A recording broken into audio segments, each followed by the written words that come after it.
O Spurs acabou de entrar no Madison Square Garden e recolocou a final da NBA nos trilhos depois de perder os 2 primeiros jogos em casa. A equipe estava à beira de um buraco do qual nenhum time na história dos playoffs da NBA conseguiu sair. Para piorar a situação, a última lembrança do jogo 2 foi o desencontro entre Wembanyama e Castle numa posse crucial, justamente quando San Antonio iria executar uma jogada decisiva. Por isso, chegando ao jogo 3, a narrativa era simples. Não era apenas uma partida de vida ou morte para o Spurs. Eles precisavam encontrar soluções reais dos problemas que vinham enfrentando. E no jogo 3, encontraram algumas delas. E a última solução foi, sem dúvida, a mais importante de todas.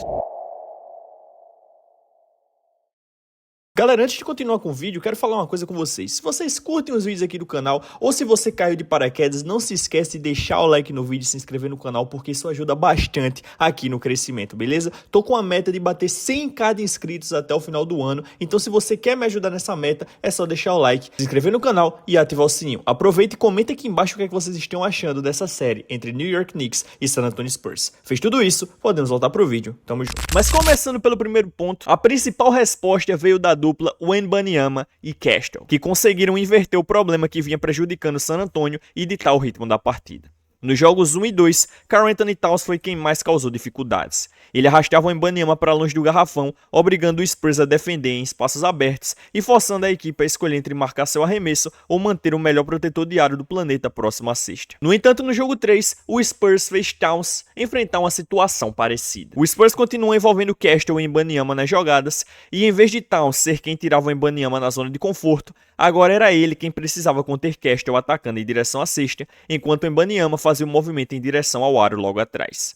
E isso apareceu logo nas primeiras posses. Castle atacou o garrafão, a defesa de Nova York colapsou completamente, Fox recebeu no canto, invadiu a área pintada e encontrou o Wembanyama livre próximo à cesta para concluir a jogada. Pouco depois, San Antonio voltou para exatamente fazer a mesma estratégia. Castle conseguiu o matchup contra Towns. Josh Hart veio ajudar na marcação, obrigando o Anunoby a recuar para cobrir o Wembanyama. Mas a ideia simplesmente não funcionou. O é muito forte fisicamente e em condições normais consegue marcar o Wembanyama melhor quando ele recebe a bola longe da cesta. Mas quando o Wembanyama recebe a posse bem embaixo do aro, não há muito o que fazer para impedir a finalização. Essa foi a verdadeira diferença. San Antonio deixou de simplesmente entregar a bola para o Wembanyama a vários metros da cesta e esperar que ele criasse algo sozinho. Em vez disso, passou a usar Castle para provocar a primeira reação da defesa e permitir que o Wembanyama recebesse a bola em posições muito mais profundas e favoráveis. Era exatamente esse tipo de problema simples que o Spurs precisava criar desde o início da série. E agora, finalmente, conseguiram fazer isso. E o que tornou tudo melhor foi que não era apenas Castle criando oportunidades para o Wembanyama. Stephon Castle entrou em quadra no jogo 3 com uma missão clara. Em uma das jogadas, ele fez Brunson perder o equilíbrio,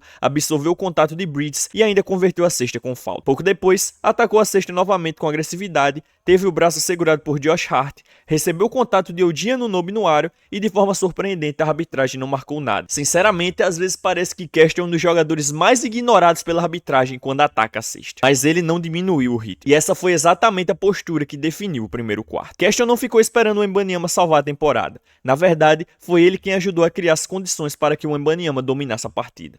E aquele início de jogo foi exatamente o que o Spurs precisava. San Antonio venceu o primeiro período por 32-22. O Wembanyama anotou rapidamente 9 pontos e ainda distribuiu 2 tocos. Castle contribuiu com 7 pontos, 3 assistências e acertou todos os 3 arremessos que tentou. Como equipe, o Spurs somou 11 assistências em 14 cestas convertidas. Ou seja, não era apenas uma alternância entre 2 jogadores tentando resolver individualmente. Era basquete coletivo de verdade. E quando a bola começou a circular da maneira correta, o restante do elenco conseguiu aproveitar as vantagens criadas.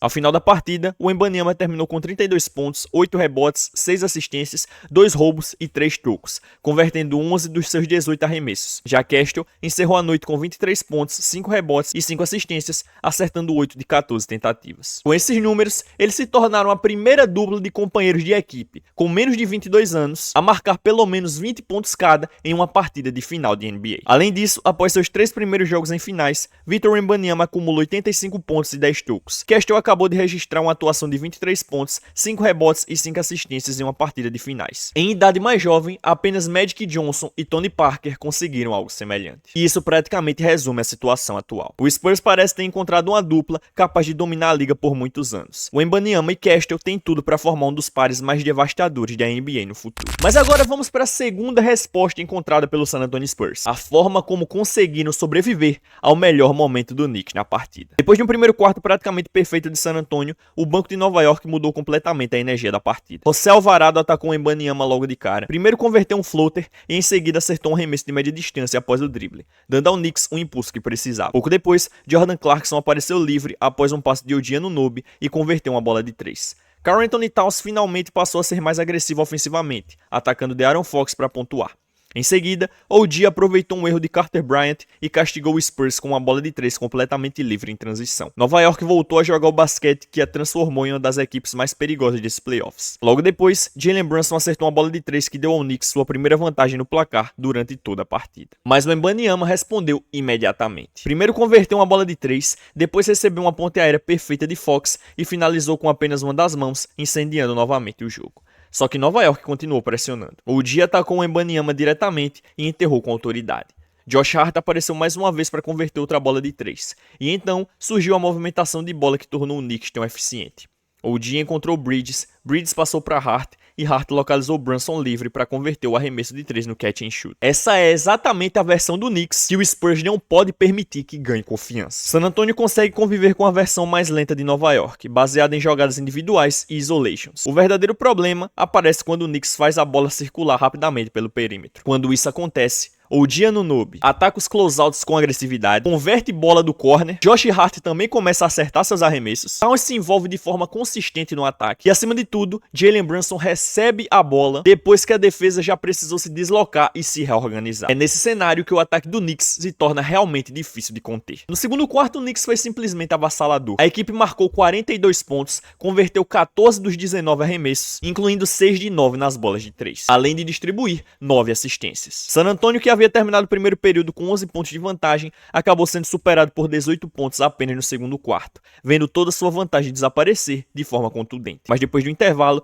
o Spurs conseguiu reagir. A equipe venceu o terceiro período por 35-27 e entrou no último quarto com uma vantagem mínima de 1 ponto. E o arremesso mais importante daquele terceiro período talvez nem tenha vindo de uma das estrelas da equipe. Logo após Jordan Clarkson converter uma impressionante bola de 3 em step back para empatar a partida, parecia que o Knicks estava destinado a assumir o controle da série. Mas antes mesmo que essa sensação ganhasse força, Dylan Harper respondeu imediatamente com uma bola de 3 do outro lado da quadra. Sim, Harper não teve uma noite eficiente nos arremessos no jogo 3, porém seu impacto foi muito além dos pontos. Ele atacou os rebotes com intensidade, terminou a partida com 9 rebotes, fez um excelente trabalho defensivo sobre Jalen Brunson e, talvez mais importante, não cometeu nenhum turnover. Mesmo sem brilhar ofensivamente, sua contribuição foi fundamental para manter o Spurs competitivo nos momentos mais difíceis da partida. Mas agora chegamos a mais uma resposta encontrada pelo Spurs: finalmente parar de entregar o jogo de bandeja para o Nova York. Mesmo na vitória de San Antonio, o Knicks continuou levando vantagem em várias das disputas estatísticas que normalmente decidem partidas. O Knicks venceu a batalha dos rebotes por 56-48. Também dominou nos pontos de segunda chance por 21-10.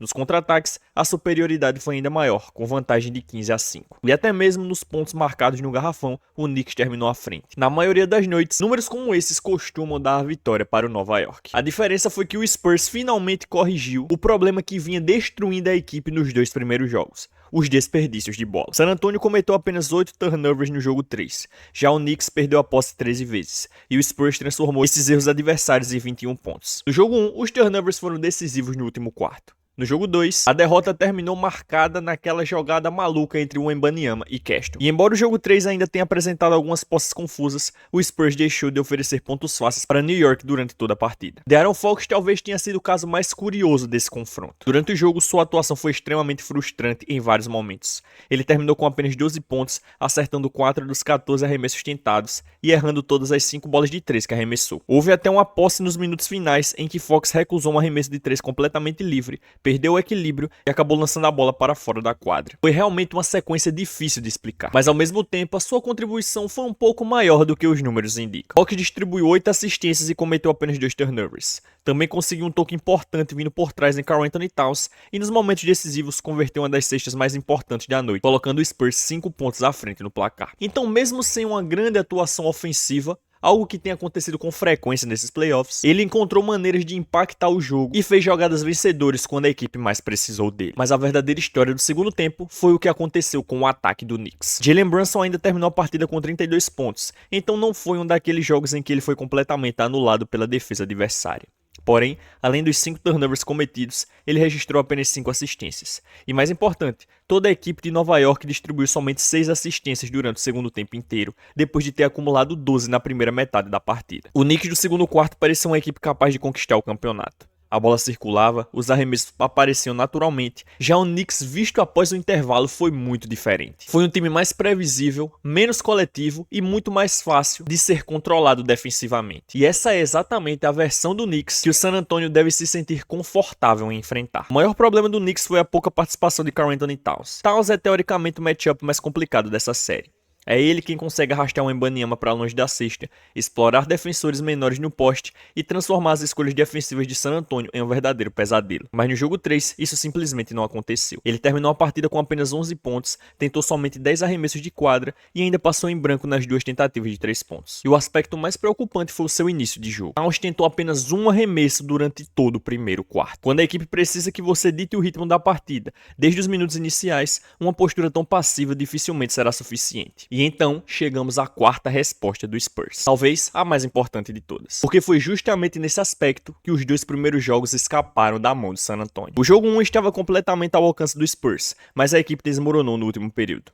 O jogo 2 foi ainda mais doloroso. San Antonio havia feito o mais difícil, uma incrível sequência de 14 pontos sem respostas para empatar a partida. Depois, conseguiu a parada defensiva necessária e teve a oportunidade de assumir a liderança, ou no mínimo levar o confronto para a prorrogação diante da sua torcida. Mas, tudo veio abaixo naquela posse final. O Wembanyama lançou a bola na direção errada. Ela bateu nas costas de Castle e toda a reação construída pelo Spurs desapareceu em um instante. Durante 2 dias, essa foi a imagem que ficou marcada. A principal estrela da equipe e seu armador não estavam sincronizados justamente na posse de bola mais importante da temporada até ali. E nos minutos finais do jogo 3, existia uma chance real daquilo voltar a acontecer. O último quarto foi extremamente truncado para os dois lados. Nenhuma das equipes conseguiu controlar a partida ou fechar o jogo com tranquilidade. Mas o Wembanyama apareceu quando mais importava. Ele converteu seus 6 lances livres no período final, e em uma partida decidida nos detalhes, cada ponto teve um peso enorme. Ainda assim, o fator decisivo foi a capacidade do Spurs de produzirem mais jogadas vencedoras nos momentos cruciais. Stephen Castle acertou aquela que, olhando para trás, provavelmente foi a cesta que definiu o resultado. Uma bola de 3 difícil, praticamente no limite da posse, que colocou San Antonio 7 pontos à frente, restando pouco mais de 2 minutos para o fim. Mesmo assim, Nova York não desistiu. Brunson respondeu imediatamente em transição, convertendo uma bola de 3 com apenas 33 segundos restantes e reduzindo a diferença para 3 pontos. Foi então que De'Aaron Fox apareceu. Com 12 segundos no relógio, ele acertou um arremesso da média distância entre 2 defensores, praticamente encerrando qualquer esperança de reação do Knicks. Aquela cesta mudou completamente a narrativa da sua atuação. Sem esse arremesso decisivo, provavelmente estaríamos aqui discutindo como De'Aaron Fox praticamente comprometeu as chances do Spurs de vencer aquele jogo. Mas em vez disso, ele apareceu no momento exato em que sua equipe mais precisava e ajudou San Antonio a finalmente fechar um jogo que, nos 2 primeiros capítulos da série, havia escapado de suas mãos. Mas graças a essa cesta, a percepção de Fox muda completamente. Em vez de ser lembrado por uma noite ruim nos arremessos, ele termina o jogo como jogador que distribuiu 8 assistências, cuidou bem da posse de bola, conseguiu um toque importante sobre Towns nos minutos finais e ainda converteu a cesta que praticamente selou a vitória do Spurs. Dito isso, para o restante da série, Fox precisa continuar aparecendo nos momentos decisivos. Depois daquela cesta, OG Anunoby acertou mais uma bola de 3 no canto da quadra, porque naquela altura parecia inevitável que ele continuasse convertendo esses arremessos. Na sequência, o jogo entrou na tradicional estratégia de faltas intencionais. Bridges e OG tiveram oportunidades importantes nos instantes finais, mas não conseguiram converter. E dessa vez, o San Antonio Spurs fez o que não havia conseguido nos 2 primeiros jogos, fechar a partida. Não houve turnover decisivo, não aconteceu nenhum desastre de última hora. San Antonio simplesmente executou o necessário para garantir a vitória. Era exatamente isso que a equipe precisava. Agora o Spurs finalmente tem uma vitória nas finais. A barreira mental, criada pelas derrotas apertadas dos 2 primeiros jogos, talvez tenha ficado para trás. E embora não tenha sido uma atuação perfeita ou uma obra-prima coletiva, foi uma performance que oferece uma base sólida para o restante da série. O Spurs deu o primeiro passo em direção a algo que nenhuma equipe na história das finais de NBA conseguiu realizar. Mas mesmo assim, será que eles vão conseguir reverter uma vantagem de 2-0? É isso que a gente vai ver nos próximos capítulos dessa série. E o que você acha? Comenta aqui embaixo, não se esquece de se inscrever no canal, deixar o like no vídeo. Até a próxima, tamo junto!